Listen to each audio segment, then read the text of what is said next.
அனைவருக்கும் வணக்கம். ரிஷபராசியில் பிறந்தவர்களுக்கு இந்த தைப்பூசத்திற்கு பிறகு எப்படிப்பட்ட ஒரு பலன்கள் கிடைச்சிருக்கு, எந்த மாதிரியான ஒரு பரிகாரத்தை நீங்கள் செய்ய வேணும் அப்படிங்கிறத பற்றி முழுமையாக தெரிஞ்சுக்கலாம். நம்ம சேனலை நீங்கள் இன்னும் சப்ஸ்கிரைப் பண்ணலைன்னா மறக்காமல் சப்ஸ்கிரைப் பண்ணிவிடுங்க. முருகனுக்கு போற்றி அப்படிங்கிற மந்திரத்தையும் மறக்காமல் கமெண்ட் பண்ணுங்கள். இந்த தைப்பூசத்திற்கு பிறகு உங்களுடைய வாழ்க்கையில் நீங்கள் எதிர்பார்க்க முடியாத அளவிற்கு அற்புதமான பல அதிசயங்கள் நடக்கும் அப்படின்னே சொல்லலாம். தை மாதத்தில் வரக்கூடிய இந்த தைப்பூசம் மிக சிறப்பு வாய்ந்த ஒன்றாக அமைஞ்சிருக்கு. பசு மாடுகளுக்கு உணவளிப்பது, வாயிலா ஜீவராசிகளுக்கு உணவளிப்பது, அனாதை ஆசிரமங்களுக்கு உதவுவது, கோவில்களில் நடைபெறக்கூடிய அன்னதானத்துக்கு மிளகு, சீரகம், எண்ணெய், அரிசி போன்ற பொருட்களை வாங்கி தருவது உங்களுக்கு ஏற்றத்தை தரக்கூடிய வகையில் சொல்லப்பட்டிருக்கு. அது மட்டும் இல்லாமல் நீங்கள் முருகப்பெருமான மனதார நினைத்து முருகனுக்குரிய மந்திரங்களை சொல்லுவதும், முருகனுக்கு வெற்றிலை தீபம் ஏற்றி வழிபட்டு வருவதும் சிறப்பானதாக இருக்கும் அப்படின்னே சொல்லலாம். அந்த வகையில் ரிஷபராசியில் பிறந்தவர்கள் இந்த ஒரு பரிகாரத்தை மட்டும் செஞ்சு வாருங்க. கட்டாயம் உங்களுடைய வாழ்க்கையில் நீங்கள் எதிர்பார்க்க முடியாத அளவிற்கு பல அதிசயங்கள் நடக்கக்கூடிய வகையில் கிரக நிலைகள் இருக்குது அப்படின்னே சொல்லலாம். பொதுவாக ரிஷபராசியை பொறுத்தவரை பொருளாதார வசதிக்கு குறைவு இல்லை. செலவுகள் உங்களுக்கு ஏற்பட்டாலுமே நீங்கள் சமாளித்து விடுவீங்க. நெருங்கிய உறவினர்கள் மூலம் குடும்பத்தில் ஏற்பட்ட குழப்பங்கள் சாமர்த்தியமாக சரி செய்து விடுவீங்க. கணவன் மனைவிக்கிடையே அந்யோன்யம் அதிகரிக்கக்கூடிய வகையில் இருக்குது. திருமண வயதில் இருப்பவர்களுக்கு நல்ல இடத்தில் உங்களுக்கு நிச்சயமாகக்கூடிய வகையில் சொல்லப்பட்டிருக்கு. இந்த காலகட்டத்தில் நண்பர்களை சந்தித்து நீங்கள் மகிழ்ச்சி அடைவீங்க. அலுவலகத்தில் உங்களுடைய ஆலோசனைகள் உயர் அதிகாரிகளால் பாராட்டப்படும். அது மட்டும் இல்லாமல் இதன் காரணமாக சில சலுகைகள் கிடைப்பதற்கான வாய்ப்பும் உள்ளது. வியாபாரத்தில் புதிய முதலீடுகளில் செல்வதை நீங்கள் தவிர்க்க வேண்டும். அது மட்டும் இல்லாமல் இந்த காலகட்டத்தில் கடையை வேறு இடத்திற்கு நாம் மாற்ற வேண்டும். உங்களுடைய ராசியின்படி நீங்கள் முருகப்பெருமான மனதார வழிபட்டு வருவது சிறப்பான யோகமான பல நன்மைகளை தரக்கூடிய வகையில் இருக்குது. தொழிலையும் நல்ல ஒரு மேன்மையான ஒரு நிலையில் நீங்கள் வருவீங்க. இந்த காலகட்டம் முழுவதுமே இறை வழிபாடு உங்களுடைய வாழ்க்கைக்கு மிக அற்புதமான ஒரு மாற்றத்தை தரக்கூடிய ஒரு வாய்ப்பாடாக இருக்குது அப்படின்னே சொல்லலாம். ரிஷபராசியை பொறுத்தவரை சிக்கல் கலந்த துன்பம் நீங்கக்கூடிய வகையில் இருக்குது. அது மட்டும் இல்லாமல் உங்களுக்கு சிறப்பானதாக இருக்குது அப்படின்னு சொல்லலாம். உங்களுடைய தொழிலில் ஒரு மேன்மையான ஒரு நிலையை நீங்கள் கண்டு வரக்கூடிய வகையில் கல்வி உங்களுக்கு சிறப்பான ஒரு மாற்றத்தை தரும் அப்படின்னும் சொல்லலாம். தொழிலையும் நல்ல ஒரு லாபத்தை ஏற்படுத்தி தரக்கூடிய வகையில் இருக்குது. உங்களுக்கு சாதகமான சிறப்பான பலன்கள் கிடைச்சிருக்கு. சில இடங்களில் மேன்மையாக இருக்கும், சில இடங்களில் உங்களுக்கு சவாலாக இருக்கும். உத்தியோக ரீதியாக சில பிரச்சனைகளை நீங்கள் எதிர்பார்க்கலாம். ஆனால் எதிர்பார்த்த ஒரு காரியம் உங்களுக்கு நல்லபடியாக இருக்குது. வியாபாரத்தில் லாபம் சற்று மிதமாக இருக்குது. புதிய முதலீடுகளில் ஏற்றம் இறக்கம் கடந்த ஒரு நேரமாக இருக்குது அப்படின்னு சொல்லலாம். குடும்பத்தில் இருந்து வந்த குழப்பங்கள் விலகும். பிள்ளைகளால் பெருமைகள் உண்டாகலாம். அலுவலகத்தில் பொறுப்பான சூழ்நிலை உருவாகும். உங்களுடைய சம்பள உயர்வு மாற்றங்கள் கிடைச்சிருக்கு. புதிய வேலைகள் உங்களுக்கு வந்து சேரக்கூடிய வகையில் இந்த காலகட்டம் இருக்குது. அது மட்டும் இல்லாமல் புதிய பொறுப்புகள் வந்து சேரும். வியாபாரத்தில் உங்களுக்கு அதிகரித்து நிம்மதியை நீங்கள் எடுக்கக்கூடிய வகையில் இருக்குது. புதிய தொழில் முதலீடுகளில் திட்டம் போட்டு நீங்கள் இருக்கலாம். குடும்பத்தில் உங்களுக்கு மிகப்பெரிய கருத்து வேறுபாடுகள் நீங்கள் பிள்ளைகளால் தேவையில்லாத உங்களுக்கு செலவுகள் ஏற்படும் அப்படின்னு சொல்லப்பட்டிருக்கு. இந்த காலகட்டம் முழுவதுமே பண பரிவர்த்தனைகளின் மூலமாக நீங்கள் இருக்க வேண்டும். உங்களுக்கு குடும்பம், வியாபாரம், உத்தியோகம் என அனைத்திற்குமே தேவையான பண வரவை அதிகரிக்க வேண்டும். பிள்ளைகளுடைய வகையில் உங்களுக்கு மகிழ்ச்சி ஏற்படுத்தக்கூடிய வகையில் சொல்லப்பட்டிருக்கு. அது மட்டும் இல்லாமல் உங்களுடைய தொழிலில் நல்ல ஒரு மேன்மையான ஒரு நிலையை நீங்கள் கொண்டு வர பாடுபடுவீங்க.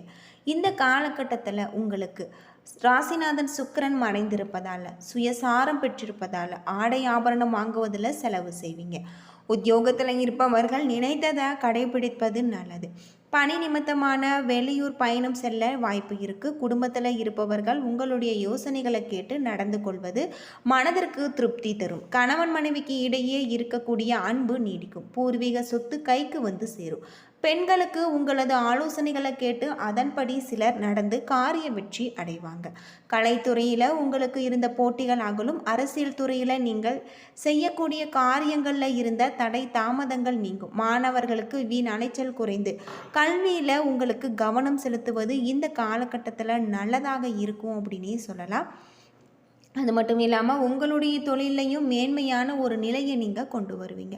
கார்த்திகை 2, 3, 4 பாதத்தில் பிறந்தவர்களுக்கு புதிய முயற்சிகளில் இறங்கி உங்களுடைய தொழில் முன்னேற்றங்களை நீங்கள் முயற்சிப்பீங்க. மனதிற்கு நீ தகவல்கள் வந்து சேரும். தனவரவு அதிகரிக்கும். நண்பர்கள் மற்றும் உறவினர்களுடைய வருகையால் உங்களுடைய உள்ளம் மகிழும். சினிமா, டிராமா, மால் என உங்களுடைய இளைஞர்களுடைய கனவு மையங்களில் பொழுதை இனிமையாக கழிக்கக்கூடியதாகும். வியாபாரத்தில் எதிர்பார்த்த லாபம் ஏற்படலாம். பொருளாதார நிலை மேம்படலாம். குழந்தைகளுடைய பிடிவாத குணத்தால் உங்களுக்கு தொல்லைகள் ஏற்படும். சிலருக்கு பெரிய மனிதர்களுடைய ஆதரவு கிடைப்பது அரிது. வாகனங்களில் பயணிக்கும் போது போக்குவரத்து விதிகளை நீங்கள் கடைபிடிக்க வேண்டும். ரோகிணி நட்சத்திரத்தில் பிறந்தவர்களுக்கு குடும்பத்தில் உள்ளவர்கள் அனுசரணையான குழப்பங்களை நீக்கி உங்களுடைய மனதில் அமைதி நிலவக்கூடியதாக இருக்கு. வீட்டில் சுபபோகங்கள் ஏற்படக்கூடிய வகையில் புதிய வீடு கட்டுவதற்கான வங்கி கடன் மிகுந்த பயணங்கள் உங்களுக்கு கிடைக்கக்கூடிய வகையில் சொல்லப்பட்டிருக்கு. தாய் மாமனுக்கு நன்மை ஏற்படலாம். தொலைதூர பயணங்களால் உங்களுக்கு நன்மை ஏற்படும். நண்பர்களிடம் தேவையற்ற மனஸ்தாபங்களை குறைக்க அவர்களை அனுசரித்து செல்வது நல்லது. அரசு அதிகாரிகள் சிலருக்கு இடையூறுகள் ஏற்படலாம். இந்த காலகட்டத்தில் உங்களுக்கு வீட்டில் விருந்தினர்களுடைய வருகை உங்களுக்கு மகிழ்ச்சியை ஏற்படுத்தும். அவமானங்களை குறைத்து நீங்கள் கடும் பிரச்சனைகளை ஏற்படுத்த வேண்டிய எண்ணிய காரங்கள் உங்களுக்கு நிறைவேறக்கூடிய வகையில் சொல்லப்பட்டிருக்கு. மிருகசீரிஷம் 1, 2 பாதத்தில் பிறந்தவர்களுக்கு வாய்க்கால் வருமானம். குடும்பத்தில் உங்களுக்கு குதூகலம் ஏற்படும். விருந்தினர்களுடைய வருகையால் மன மகிழ்ச்சி ஏற்படலாம். பெரிய மனிதர்களுடைய உதவியால் உங்களுடைய வாழ்க்கையில் மிகப்பெரிய ஒரு மாற்றம் ஏற்படலாம். குழந்தைகளுடைய ஆரோக்கியத்தில் அதிக அக்கறை செலுத்த வேண்டும். முழு முயற்சி எடுத்து செயல்படலாம். இந்த காலகட்டம் உங்களுக்கு முயற்சிகளில் வெற்றி அடையக்கூடிய வகையில் இருக்குது. வாகனங்களில் செல்லும் பொழுது அதற்கு உரிய ஆவணங்களை சரிபார்த்து எடுத்து செல்வது நல்லது. அரசு பணியாளர்கள் புதிய பதவிகள் பொறுப்புகள் வந்து சேரும். சிலருக்கு புதிய நண்பர்கள் சேர்க்கை. தொழிலில் லாபம் ஏற்படும். கற்பனை வளம் பெருகக்கூடியதாகும் உங்களுக்கு சொல்லப்பட்டிருக்கு.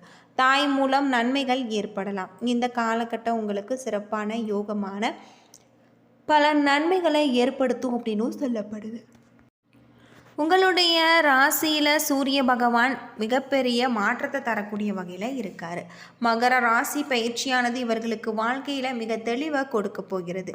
மனதில் நீண்ட நாட்களாக ஒரு முடிவு எடுக்க வேண்டும் என்ற குழப்பத்தில் இருந்து கொண்டிருப்பீங்க என்றால் இந்த குழப்பம் விலகி செல்லக்கூடிய அமைப்பு உண்டாகும். தொழில் ரீதியாக உங்களுக்கு வெற்றி வாய்ப்புகள் கிடைச்சிருக்கு அப்படின்னு சொல்லப்படுது. அது மட்டும் இல்லாமல் இந்த காலகட்டம் உங்களுக்கு முருகப்பெருமானின் அருள் கட்டாயம் கிடைக்கக்கூடியதாக இருக்குது. தைப்பூசம் விரதம் இருப்பதன் மூலம் உங்களுக்கு நல்ல ஒரு மாற்றம் ஏற்படலாம். விரதம் இருப்பது என்பது இறைவனின் அருளை பெறுவதற்குரிய வழிமுறைகள் ஆகும். இதன் மூலம் நம்முடைய உடலும் ஆரோக்கியமும் திகழும் என்று அறிவியல் ரீதியாக சொல்லப்பட்டிருக்கு. நாம் ஒவ்வொருவருமே ஏதாவது ஒரு வேண்டுதல் ஆசைகள் என்று இருக்கும். அது நிறைவேற வேண்டும் என்ற பட்சத்தில் இறைவனை நினைத்து விரதம் இருந்து வழிபாடு செய்வோம். அப்படி முருகப்பெருமானை நினைத்து விரதம் இருந்து வழிபாடு செய்வதற்கு உகந்த நாளாக இந்த தைப்பூச நாள் இருக்குது. தை மாதத்தில் வரக்கூடிய பௌர்ணமி திதியும் பூச நட்சத்திரமும் வரக்கூடிய நாளே தைப்பூசமாக கொண்டாடப்படுது. இந்த தைப்பூச நாட்களில் நாம் விரதம் இருந்து முருகப்பெருமான வழிபட்டு வருவதன் மூலம் ரிஷபராசியில் பிறந்தவர்களுக்கு யோகமான பல நன்மைகளை ஏற்படுத்தும். அது மட்டும் இல்லாமல் உங்களுடைய தொழிலையும் மேன்மையான ஒரு நிலையை நீங்கள் கொண்டு வருவீங்க. தொழில் நிமித்தமான பயணம் ஏற்படக்கூடிய வகையில் அமைஞ்சிருக்கு. இந்த காலகட்டம் முழுவதுமே உங்களுக்கு கிரக நிலையில் அற்புதமான பல நன்மைகள் ஏற்படும் அப்படின்னு சொல்லலாம். என்ன நண்பர்களே, இந்த வீடியோ உங்களுக்கு பயனுள்ள ஒரு தகவலை தந்திருக்கும்னு நினைக்கிறேன். வீடியோ பிடிச்சிருந்தால் லைக் பண்ணுங்கள், ஷேர் பண்ணுங்கள், கமெண்ட் பண்ணுங்கள். இது போல் தகவலை தெரிஞ்சுக்க நம்ம சேனலை மறக்காமல் சப்ஸ்கிரைப் பண்ணிவிடுங்க. நன்றி நண்பர்களே.